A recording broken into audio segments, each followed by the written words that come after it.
నుంచి తెలుగు నేలపై ఆరబోసిన పద్య మాధుర్యం. వేమన్న మాటలే సద్దన్నపు మూటలు. బాల్యంలోనే వంట పడితే భవిష్యత్తంతా బంగారపు పూత. ఉన్నతత్వపు విలువల గౌరవ మర్యాదలు ఆటవిధిలో అమర్చిన అక్షర సొగసు. జానపద తెలుగు భాష వైశిష్టం ఉపమానాలకే వన్ని తెచ్చిన వైనం.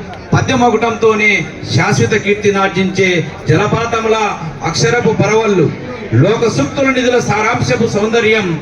గురి తప్పని బాణం లాంటి మాటలు.